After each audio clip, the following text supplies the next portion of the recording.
بسم اللہ الرحمن الرحیم۔ صحیح معنوں میں کہوں گا کہ میں اپنے آپ سے بھی نگاہیں نہیں ملا پا رہا کہ ہم کیسے معاشرے میں رہتے ہیں۔ میرے تمام احباب و میرے تمام اسٹوڈنٹس جانتے ہیں کہ میں اکثر اپنی باتوں میں، گفتگو میں، مجلسوں میں، لیکچرز میں، کتابوں میں دو چیزوں پہ بہت زور دیتا ہوں: ادب پہ اور کریکٹر پہ۔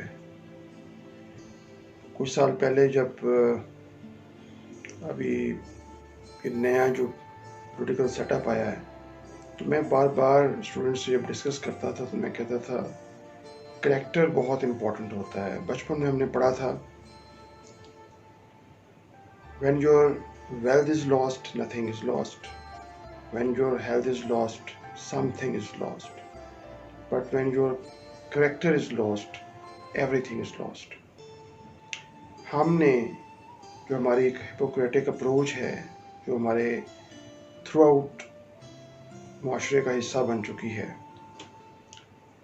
وہ یہی ہے کہ ہم نے کریکٹر کو لوئسٹ لیول پہ رکھا ہوا ہے، اور اس کو ہم نے کہا کہ یہ کسی کا بھی، چاہے وہ لیڈر ہے یا کوئی پولیٹیکل لیڈر ہو یا ریلیجس لیڈر ہو یا کوئی ہو، یہ اس کا ذاتی معاملہ ہے۔ نو، یہ اس کا ذاتی معاملہ نہیں ہے۔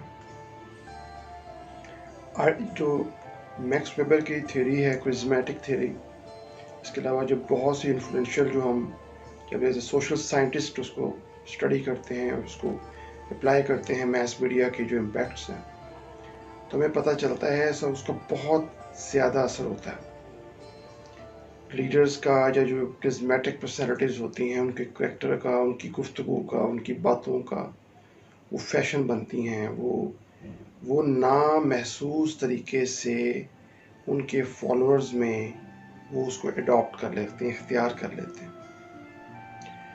تو یہ کریکٹر جو ہے وہ کسی لیڈر کا کم از کم ذاتی معاملہ اسے نہیں کہہ سکتے، نہ کہنا چاہیے، اور جو کہتے ہیں وہ پھر کم از کم جو اس قسم کے واقعات ہوتے ہیں اس پہ مت بولا کریں، کیونکہ یہ تو پھر ہر بندے کا پرسنل معاملہ ہے نا۔ پرسنل معاملہ نہیں ہے، یہ سوسائٹی کا معاملہ ہے، معاشرے کا معاملہ ہے، سماج کا معاملہ ہے۔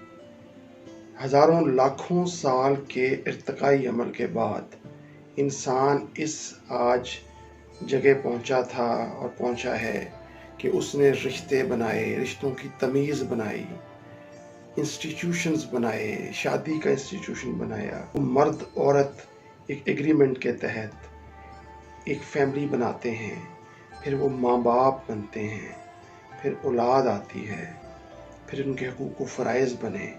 اس پہ یہ ایک دم نہیں ہوا، اس پہ ہزاروں لاکھوں سال لگے، اور آپ ان تمام چیزوں کو ایک لمحے میں توڑنا چاہتے ہیں۔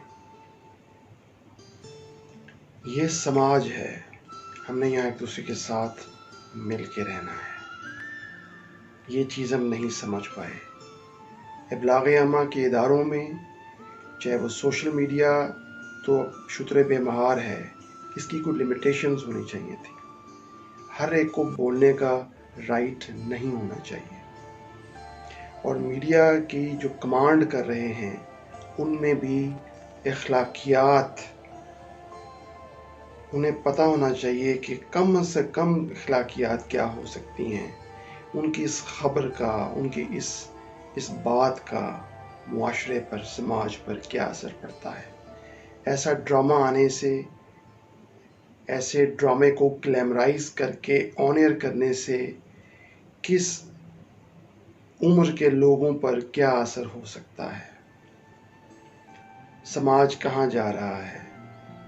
جب ہم یہ نہیں سوچتے، جب ہم ان باتوں کا خیال نہیں کرتے، جب ہم ہر چیز کو بس چلنے دیتے ہیں، تو پھر یہی ہوتا ہے۔ پھر آپ حیران کیوں ہوتے ہیں؟ آپ کو حیران نہیں ہونا چاہیے۔ ایسے واقعات نہیں ہوں گے تو آپ حیران ہوں۔ ایسے معاشرے میں، دوغلے معاشرے میں دوغلی معاشرت میں. اور ابھی میں ایز ایک سوشل سائنٹسٹ کی حیثیت سے کہہ رہا ہوں, ابلاغ عامہ کے اسٹوڈنٹ کی حیثیت سے بھی کہہ رہا ہوں, تاریخ کے ایک ادنا طالب علم کی حیثیت سے بھی کہہ رہا ہوں کہ دس از جسٹ بگننگ. بہت برا ہو سکتا ہے خدا نخواستہ اگر ابھی بھی ہمارے ارباب اختیار نہ سمجھے اور سنبھلے. اللہ میرا اور آپ کا, ہم سب کا حامی و ناصر ہو.